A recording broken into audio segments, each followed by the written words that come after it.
Welcome students, आप सबका स्वागत है आपके चैनल पे जिसका नाम है एजुकेशन पॉइंट। और आज हम स्टार्ट कर रहे हैं डिमांड चैप्टर, और आज डिमांड चैप्टर की ये फर्स्ट क्लास है। तो आइए पढ़ते हैं demand. What is demand is all about.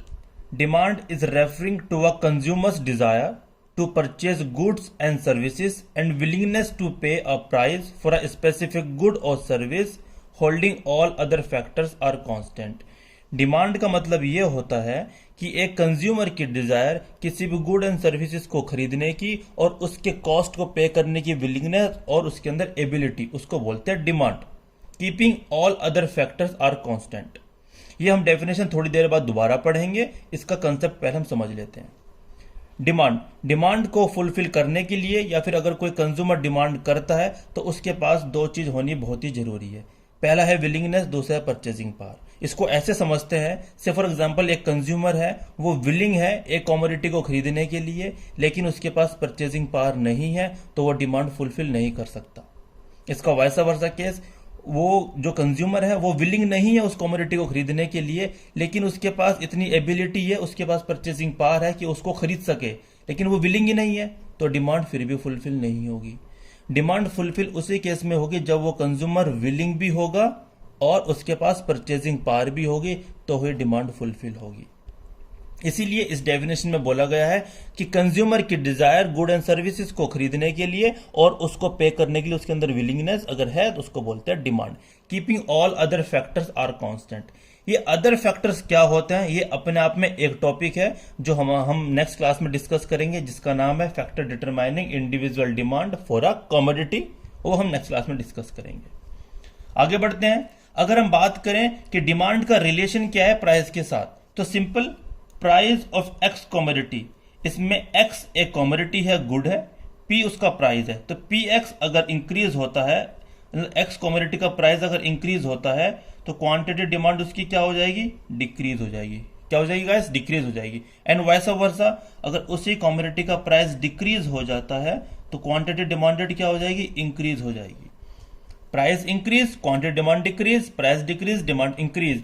इसीलिए हम कहते हैं कि डिमांड और प्राइस में कैसा रिलेशन होता है, नेगेटिव रिलेशन। कैसा रिलेशन होता है, नेगेटिव रिलेशन। और हम इसको इनवर्स रिलेशन भी कह सकते हैं। क्या बोल सकते हैं, इनवर्स रिलेशन। ठीक है, आगे बढ़ते हैं। अब बात करते हैं हम डिमांड शेड्यूल को। जो सी बात हमने यहां पे बोली है वही डिमांड शेड्यूल में होगी। प्राइस, क्वांटिटी, जैसे प्राइस इंक्रीज हो रहा है लाइक 100, 200, 300, हमारी जो क्वांटिटी डिमांडेड है वो क्या होगी, डिक्रीज होगी, 30, 20, 10। शेड्यूल मतलब होता है टेबल, और डिमांड शेड्यूल का मतलब है डिमांड का टेबल। ठीक है, तो डिमांड शेड्यूल एक टेबल है जिसमें प्राइस और क्वांटिटी दिखाई जाती है किसी भी कमोडिटी में, और डिमांड का शेड्यूल है तो यहां पे रिलेशन कैसा है, इनवर्स। आप देख रहे हैं प्राइस आपका क्या हो रहा है, इंक्रीज हो रहा है, 100, 200, 300, और आपकी डिमांड क्या हो रही है, decrease, 30, 20, 10। So demand schedule is a tabular representation of a quantity demanded and it's price. इसको बोलते हैं डिमांड शेड्यूल। डिमांड ग्राफ की बात करते हैं। डिमांड ग्राफ क्या होता है, हमारा होता है ग्राफिकल रिप्रेजेंटेशन। क्या होता है स्टूडेंट्स, ग्राफिकल रिप्रेजेंटेशन।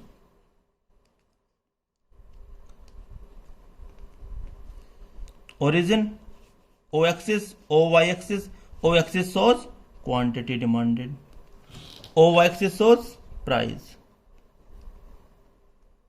अगर हम प्राइस की बात करें तो 100, 200, 300, क्वांटिटी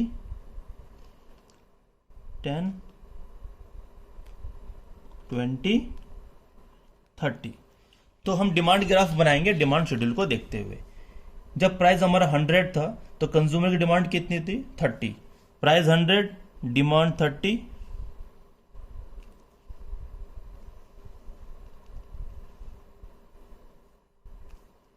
प्राइस 200, डिमांड 20।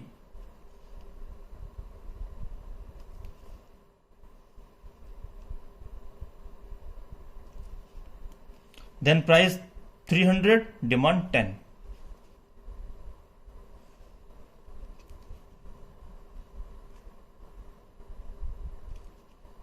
तो हमारे पास ये 3 पॉइंट्स निकल के आए हैं।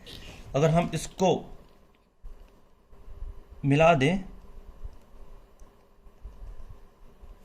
अगर हम इसको मिला दें यहां से, तो ये डिमांड हमारा कर्व निकल के आएगा। That is your demand curve.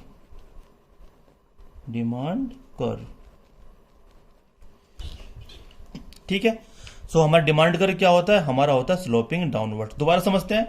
Demand graph is a graphical representation of demand schedule.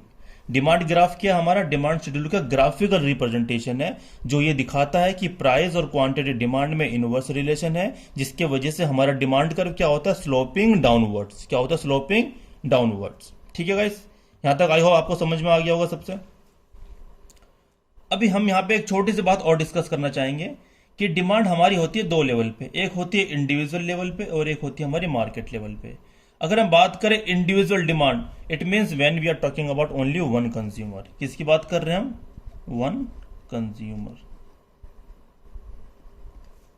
Market demand हम यहां पे बात करते हैं ऑल कंज्यूमर। किसकी बात कर रहे हैं? ऑल कंज्यूमर की बात कर रहे हैं। तो इंडिविजुअल डिमांड मैंने आपको जो पढ़ाया है, ये सारा मैंने आपको बताया है इंडिविजुअल डिमांड के बारे में। अगर हम बात करें मार्केट डिमांड, मैंने आपको डेफिनेशन बताई थी कि demand is referring to a consumers. अगर मैं ए हटा के यहां पे ऑल लिख दूं, क्या लिख दूं? ऑल कंज्यूमर्स डिजायर, तो यहां पे हम बात कर रहे हैं किसकी? ओनली मार्केट डिमांड की बात कर रहे हैं। बाकी आने वाली क्लासेस में एक प्रॉपर इसकी क्लास ली जाएगी कि इंडिविजुअल डिमांड और मार्केट डिमांड में क्या डिफरेंस होता है, क्या शेड्यूल्स बनते हैं, इसका एक प्रॉपर लेक्चर लिया जाएगा। तो आज के लिए इतना ही, और अगली क्लास में हम डिस्कस करेंगे, जैसे मैंने आपको बताया, फैक्टर्स के बारे में। सो धन्यवाद गाइज, और बने रहिए हमारे चैनल के साथ और ऐसे ही पढ़ते रहिए।